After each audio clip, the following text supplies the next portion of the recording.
Hello, I'm Jessica and this is Paul, Sophie, Joanna and Andrew.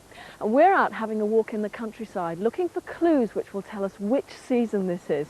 There are 4 seasons in each year. Can you tell me which ones they are? Spring, summer, autumn, winter. But what we want to know is the clues which will tell us which season this one is.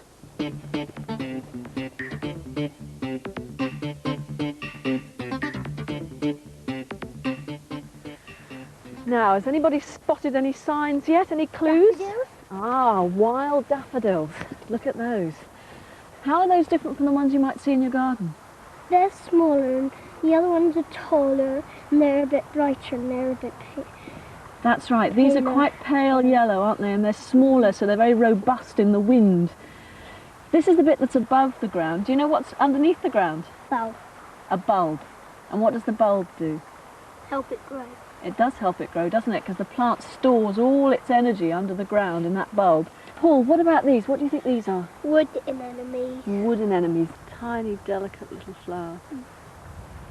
And what about this one here, just coming through? Wild garlic. What do you do with wild garlic? Can you show me? If you just have to touch it very gently, like and then you can Smell your fingers?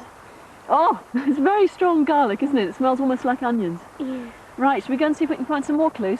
Yeah. Come on then.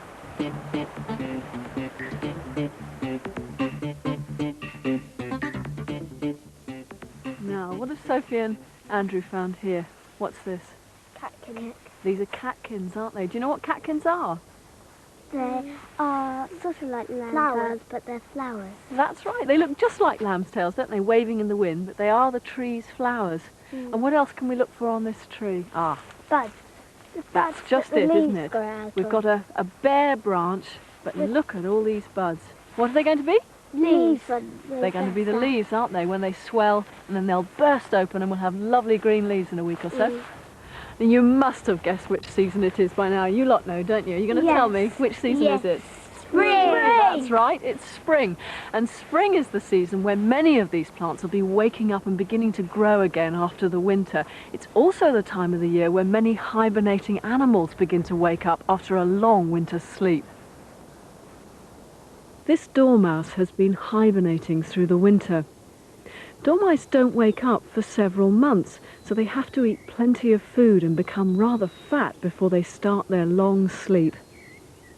Hibernating creatures like the dormouse need a special type of fat called brown fat, which gives them energy to help them keep warm if there's a sudden cold spell. During hibernation, the heartbeat of the dormouse slows down and the body temperature gets lower. This saves energy. In the spring, the dormouse wakes from a deep sleep or torpor and becomes active again. And the first thing it looks for is food. We don't really know what it is that tells the animals to wake up in the spring. Some of them may be able to sense that it's gradually getting warmer as the days lengthen, but others probably have their own natural alarm clock, which tells them to wake up at roughly the same time every year, regardless of the weather. But what is it that makes the seasons happen, and why do we have changes in the weather?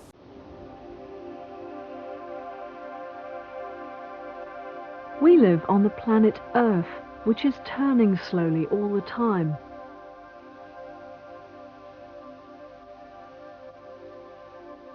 The Earth is tilted slightly, and as well as gently spinning, it also moves around the Sun. It takes a year for the Earth to travel around the Sun.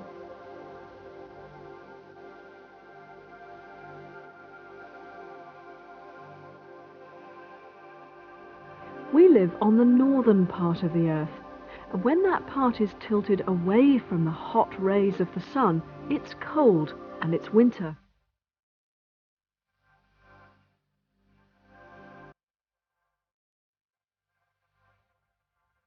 But when the Earth reaches the other side of the sun, we're tilted towards it, so then it's warmer and it's summer. And in between the winter and the summer, that's when we have the spring. Now what else happens in spring? Paul? Well, The night's getting shorter and the day's getting longer. That's nice, isn't it? Because it means you get to play more in the afternoons after school. Yeah. And what about you, Joanna? Well, in the spring, the sunshine feels warmer instead of winter. It does feel lovely and warm, doesn't it? Sophie, tell me what else happens in spring. Well, the birds sing a lot, and they're making their nest, and if you're very quiet, you can hear all the birds singing. And you can look out for baby animals like lambs.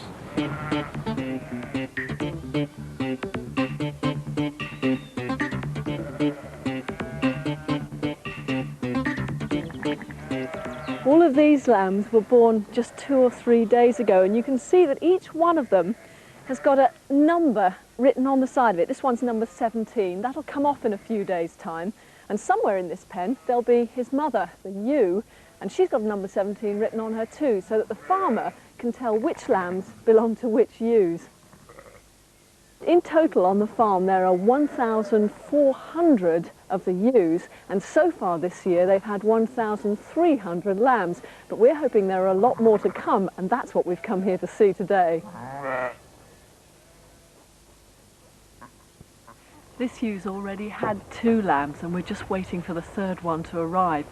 It's been growing inside her right the way throughout the winter, and you can just see the birth bag coming out of the hole just underneath her tail. As the lamb grows inside her, once it's fully grown, its little feet and its nose go into the birth canal, and then very soon we'll just see it coming out of this hole just here. Now you can see, there's the feet. 2 little feet and a nose.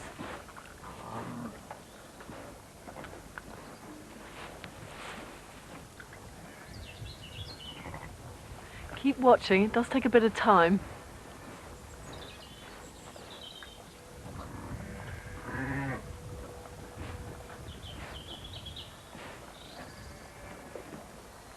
One more push.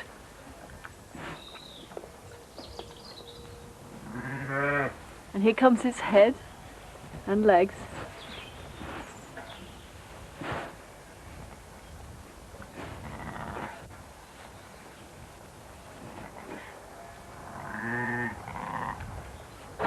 Give her a little help. There we are. And there's a whole lamb. You mustn't worry about the blood or the mucus, because that's been protecting him inside the ewe. And now shake his head, clear out his nostrils so he can breathe. And there's your newborn lamb.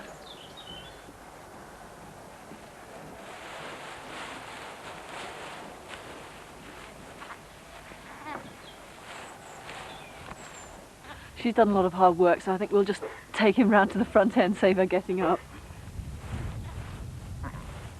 There you go. Oh.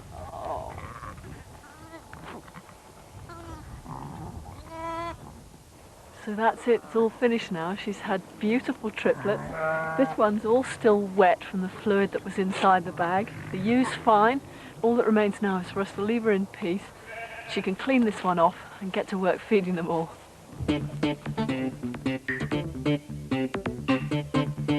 Aren't they great? They're only 20 minutes old now, and already they're able to stand up. It takes a human baby months before it can stand or even crawl. Spring's great, isn't it? There's so much happening all around you. Can you tell when it's springtime? Buds and shoots begin to grow. There's melting snow on the mountain tops. These are signs of spring. Can you feel it in the air? Your life is everywhere. It's spring. It's spring. Can you tell when it's springtime? Newborn lambs and hatching chicks. Creatures waking from winter sleep. These are signs of spring. Can you feel it in the air? Your life is everywhere.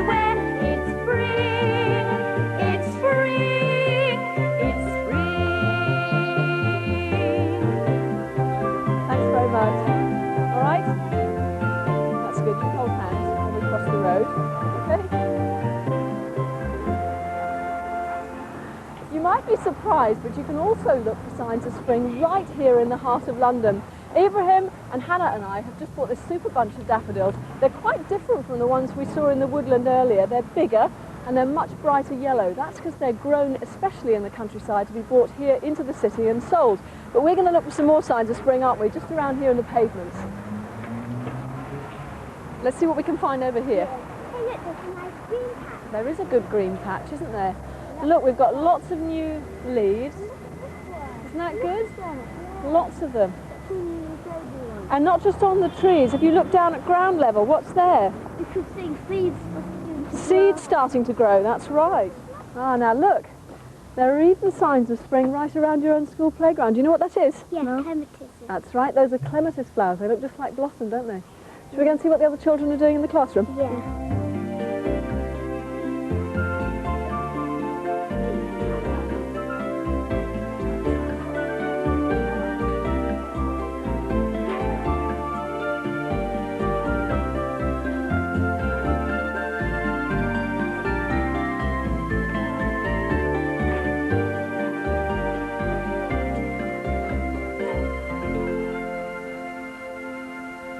We're all drawing daffodils.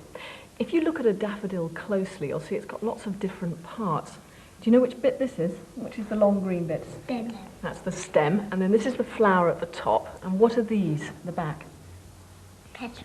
And there are 6 of them. 1, 2, 3, 4, 5, 6, that's right. And Laura, which is this bit in the middle? The trumpet. That's the trumpet. And if we look inside the trumpet, there's a tall stick in the middle. Can you remember what that's called, Christopher? No. That's the stigma in the middle. But Kyle, can you remember what these little ones are down there in the bottom? The stamens. What happens if you put your finger in? What's that yellow dust there? Pollen. That's pollen, that's right. And it's pollen that makes you sneeze if you get hay fever, isn't it? Mm. Now, the yellow of a daffodil always makes me think about spring, so let's use that word, spring. Laura, what does it make you think of? Birds and bird nests. And animals come out from hibernating. Baby lambs are born. Snowdrops. What about you, Christopher? What do you think of when you say spring? Birds' eggs that after a long time they're going to crack and then the little baby birds are going to be born. There's lots of ideas for you. All you've got to do is go out and see whether it's spring where you are. Have fun. Can you tell when it's springtime? Newborn lambs and hatching chicks, creatures waking from winter sleep. These are signs of spring. Can you feel it in the air? New life is everywhere. It's spring. It's spring. Can you feel it in the air? New life is everywhere. It's spring. It's spring. It's spring. If you'd like an order form for the notes and topic booklets that accompany this series, please contact BBC Education Information on 081 746 1111.